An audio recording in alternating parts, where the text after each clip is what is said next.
Salut, comment ça va? Mon nom c'est Lucas.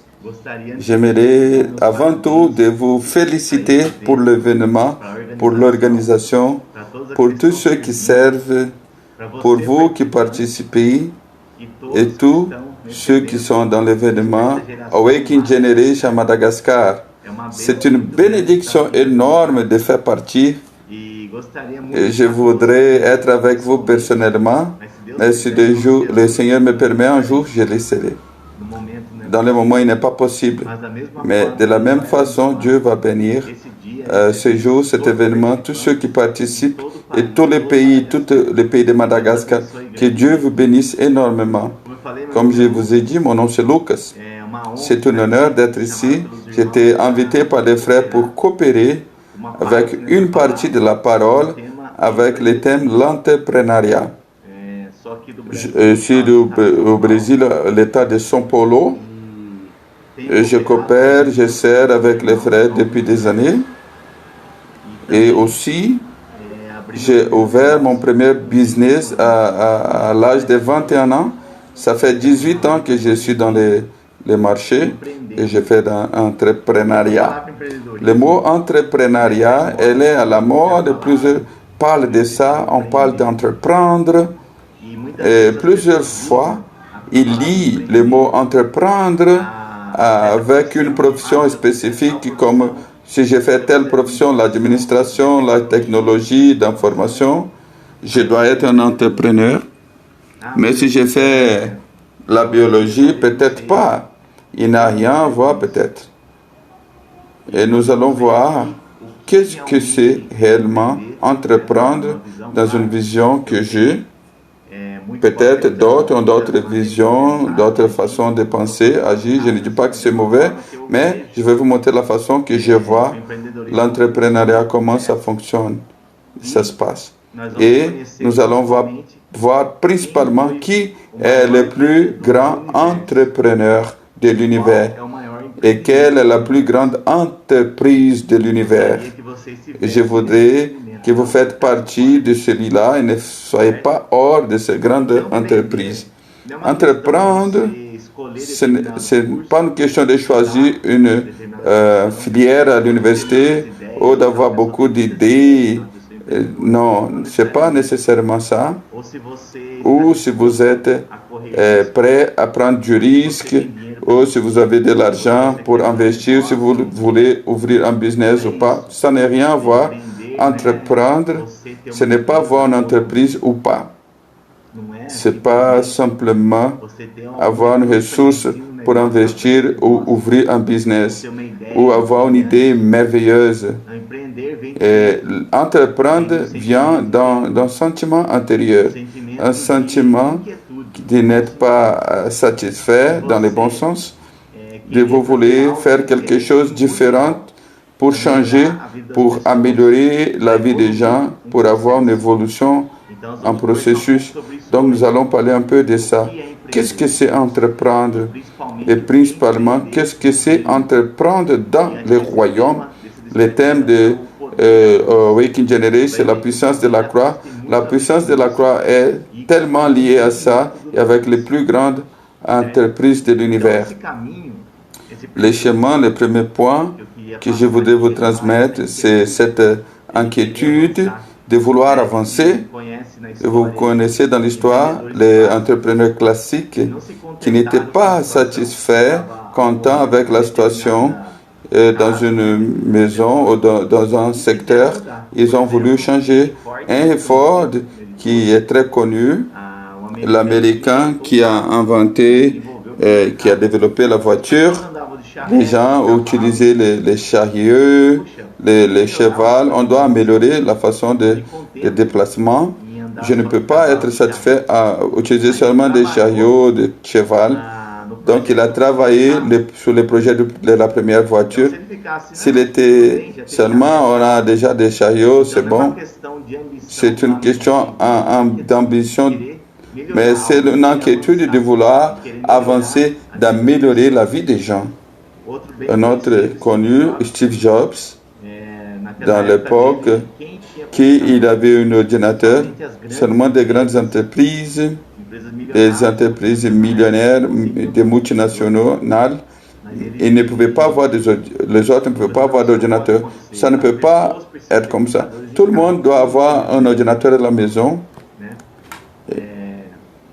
Et les gens ne pouvaient pas croire, mais ça, c'est arrivé.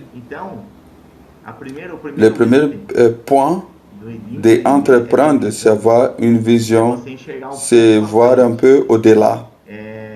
C'est voir qu'avec votre idée, avec votre initiative, ce que vous pensez à faire, comment ça peut améliorer la vie des gens et quels seront les résultats.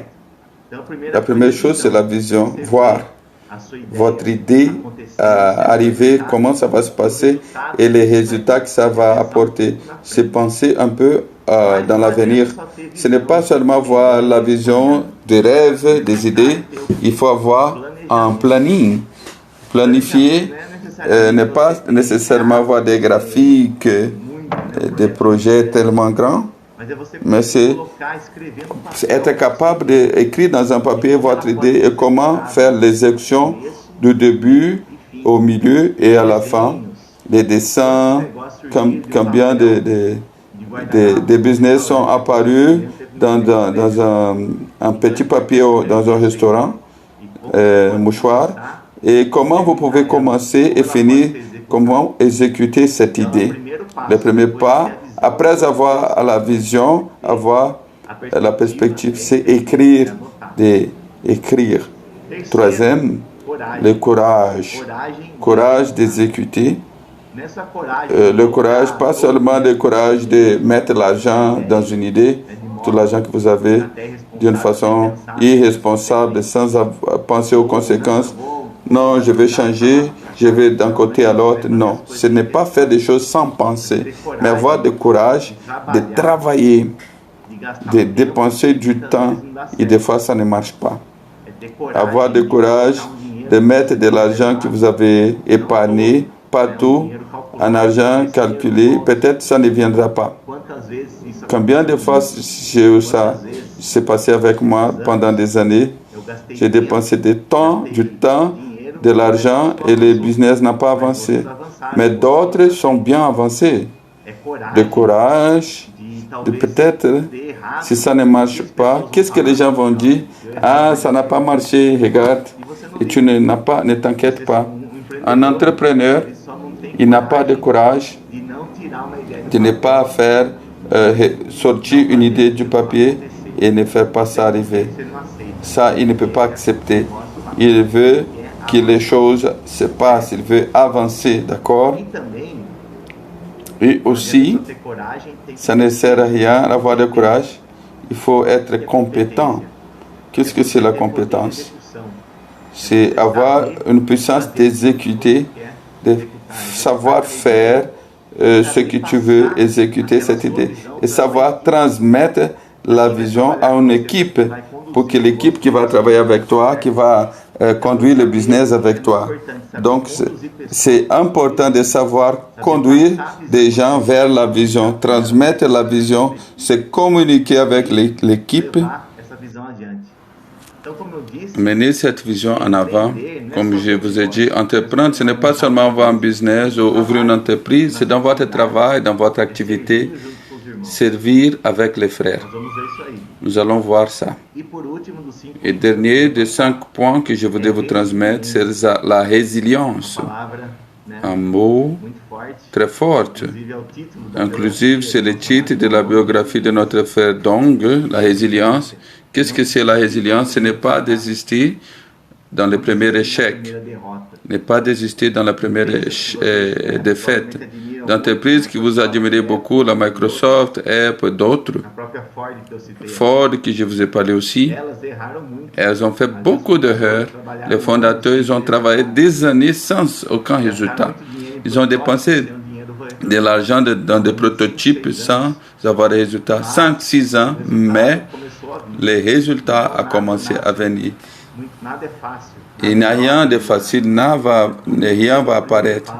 Il faut donner le premier pas de travail, penser beaucoup de résilience, continuer, même si on va tombé, si on fait des erreurs. Plusieurs fois, j'ai déjà passé des larmes, difficultés. Mais nous devons nous lever et avancer.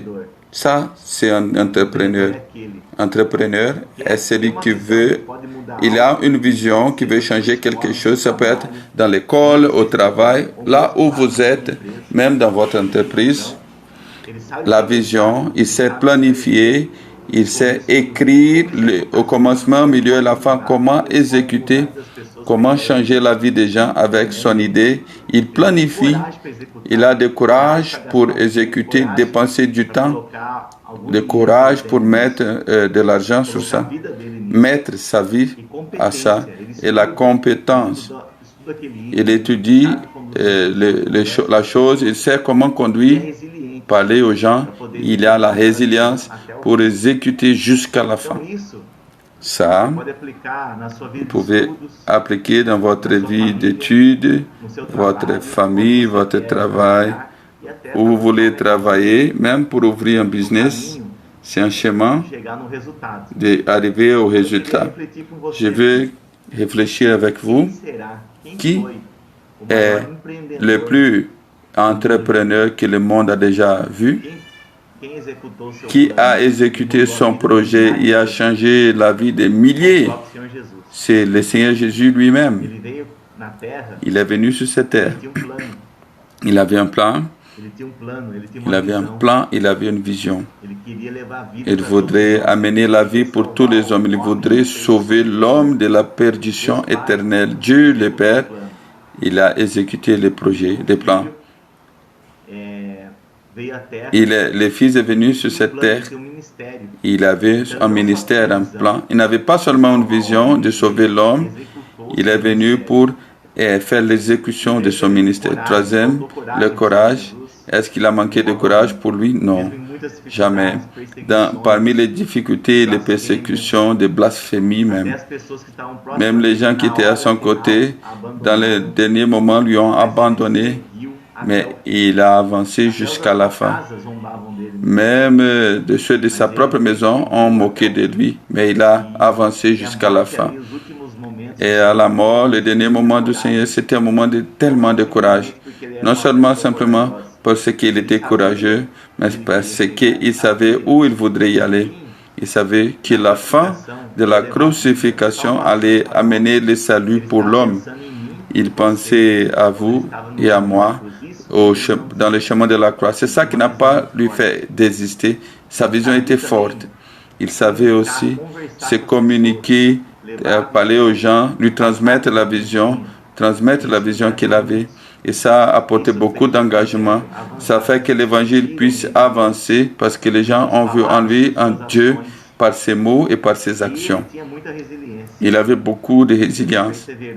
Il a persévéré parmi les difficultés depuis le commencement de sa vie même. Il est né dans un mangeoire, il était vraiment rejeté et il n'avait pas de beauté. Esaïe, nous voyons dans son visage, il n'avait pas de beauté.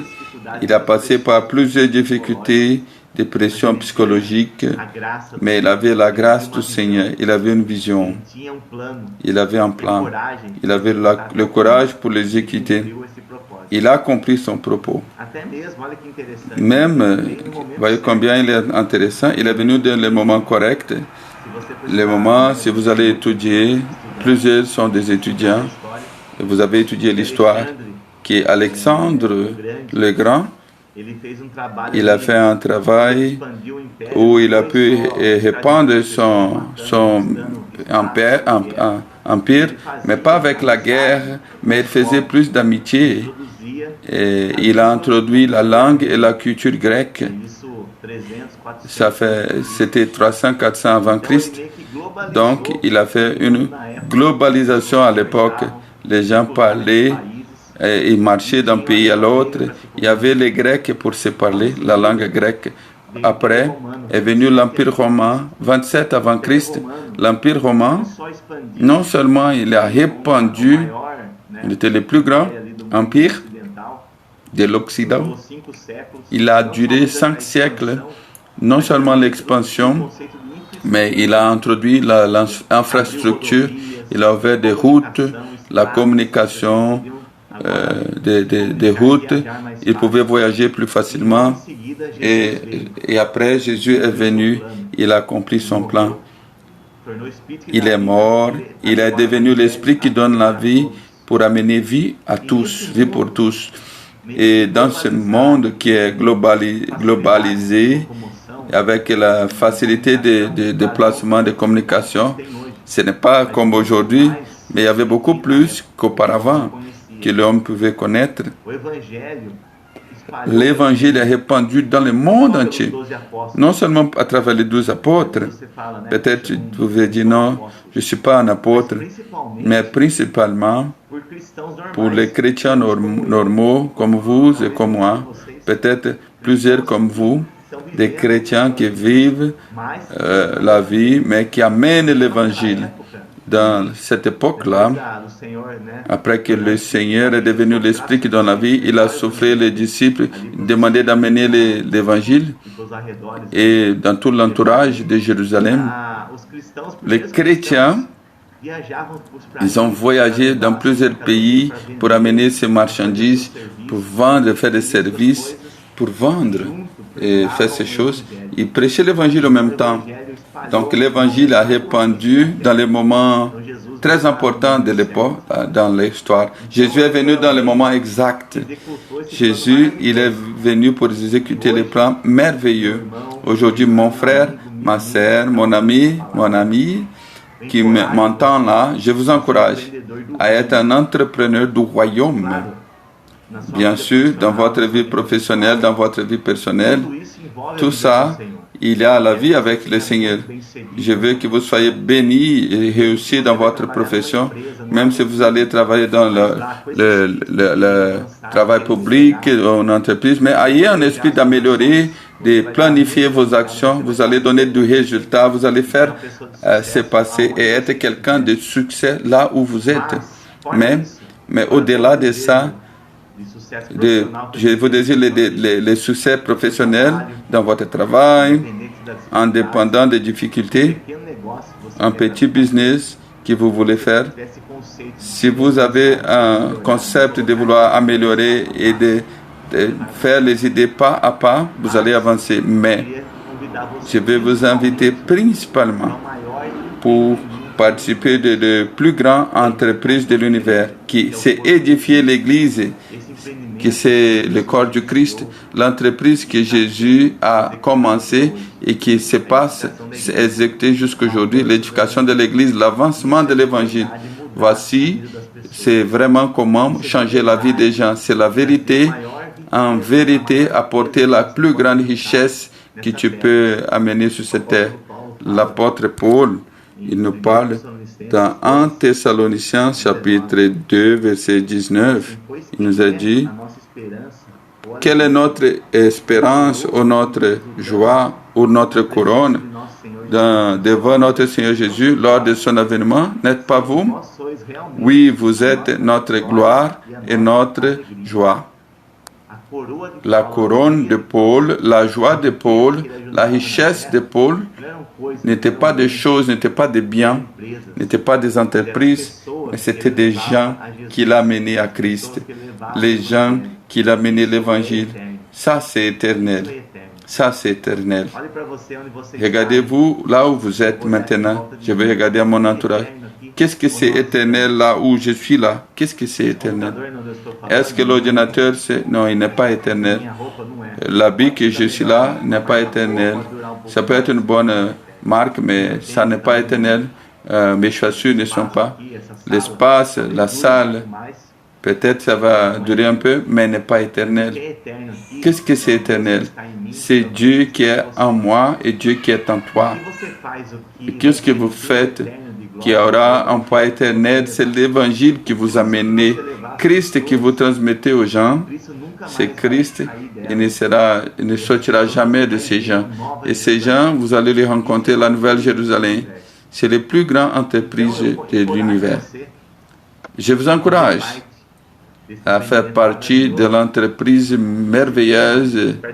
Le thème de Awakening Generation, la puissance de la croix, c'est très riche. La croix, plusieurs fois, comme la souffrance, comme la douleur, comme la perte. Mais la croix, elle a une puissance. Avant la croix, il y a tout. Il y a le péché, l'affliction, la peur, la tristesse, difficultés. Mais quand on traverse la croix, tout va finir, tout va rester à la croix. Mais ce qui va ressusciter, c'est Christ qui a ressuscité. Et ceux qui croient en lui ont la vie éternelle. Mon ami, mon frère, ma sœur, nous avons la puissance de la croix, la puissance de résurrection en nous. Donc, il y a plusieurs speeches par rapport motivationnel. Les gens parlent, croyez en vous-même, vous avez la force, vous pouvez changer la situation. Peut-être c'est vrai, mais nous avons le Seigneur en nous, nous avons Jésus, nous avons la plus grande puissance de l'univers au-dedans de nous, le Saint-Esprit. Nous pouvons nous réveiller demain et nous pouvons parler avec le Seigneur et recevoir la lumière, la direction de notre activité, de nos études, de notre travail. Peu importe quelle est la situation, nous avons la grâce, la présence, la puissance du Seigneur en nous. Il peut donner cette direction. Cette inquiétude de vouloir avancer, de changer, n'est pas plus une inquiétude personnelle à nous-mêmes, mais c'est la direction de l'Esprit. Vous, là où vous êtes, vous pouvez participer de cette entreprise merveilleuse. Vous pouvez amener Christ à votre ami, quelqu'un de votre famille. Vous avez eu une vision de transmettre Christ aux gens, de gagner cette personne pour le royaume. Ça, c'est entreprendre, entrepreneur du royaume. Vous avez planifié, vous avez commencé à prier pour elle. Je veux que mon ami Jean, Claude, Marcelo et en Christ, que Jeanne, Marie puissent gagner le Seigneur. Prie pour eux et planifie. Quand la chose arrive, la situation, le moment arrive, vous avez le courage. Plus qu'il dit non, plus qu'il ne veut pas maintenant, je vais parler du Seigneur à lui. Je vais dire, est-ce que vous voulez prier? Est-ce que je peux prier pour vous? Il peut invoquer le nom du Seigneur. Courage. Compétence. Nous avons le Seigneur en nous. Celui qui nous donne la parole, nous sommes compétents dans le Seigneur. Et dernier, la résilience. Car la personne ne veut pas, nous allons recevoir plusieurs noms. Peu importe, allons continuer. Et ceux qui gagnent Christ, ils vont faire partie du royaume. Que cette génération soit réveillée. Et vous, dans votre maison, dans votre église, là où vous êtes, il faut promouvoir des événements comme ça, même dans votre maison. Rassembler des jeunes chez moi, les jeunes, ce soir, ils pouvaient être ici avec moi pour louer le Seigneur. Vous avez fait un entrepreneuriat, vous avez créé une réunion qui n'avait pas parce que vous avez une initiative, votre initiative. Comment vont notre groupe familial? Comment je peux faire pour que les gens gagnent plus de Christ? Qu'est-ce que je peux lire? Qu'est-ce que je peux apporter? Vous avez un sentiment de vouloir avancer, de faire que ça se passe, que les gens puissent recevoir Christ, de vouloir que l'Église avance et de vouloir que le royaume soit établi sur terre. Voici la plus grande entreprise de l'univers. Voici l'entrepreneur en vérité et ce qui va ajouter des trésors pour le monde à venir. Je vais vous transmettre ce message. Entreprendre dans votre vie professionnelle, dans votre vie académique, mais principalement, soyez des entrepreneurs du royaume, ceux qui se préoccupent avec le royaume de Dieu sur terre. Les plus grandes entreprises de l'univers, ça va changer la vie des gens. Il n'y a plus de plus grande joie que faire partie de ça. Je vous dis, j'ai déjà fait beaucoup de erreurs, j'ai déjà pleuré beaucoup, mais aussi j'ai déjà eu des succès dans plusieurs entreprises. Mais ce qui me donne la plus grande joie, qui sort de dedans de moi, c'est quand j'ai fait partie de l'édification de l'Église. Ma vie a valu pour avoir ajouté une pierre dans l'édification de l'Église. Ça vaut la peine, je suis heureux. Ça brûle dans notre cœur et nous sommes engagés sur ça. Ne soyez pas contents en voir l'histoire se passer et voir que les choses se passent. Expliquer va se passer comme ça.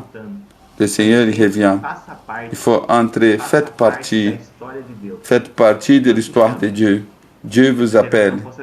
Que cette génération puisse être réveillée pour l'appel de Dieu, pour faire partie de son entreprise éternelle. Je veux vous remercier encore une fois pour faire partie de cet événement merveilleux. C'est un grand honneur pour moi, une grande bénédiction. Que Dieu puisse vous bénir grandement, que vous soyez réveillés pour l'appel du Seigneur. Je vous embrasse tous. Et j'espère qu'on puisse se voir dans une opportunité la plus brève, quand le Seigneur veut. Merci beaucoup. Que Dieu bénisse Madagascar. Que Dieu bénisse grandement the Awakening Generation. Jésus est notre Seigneur.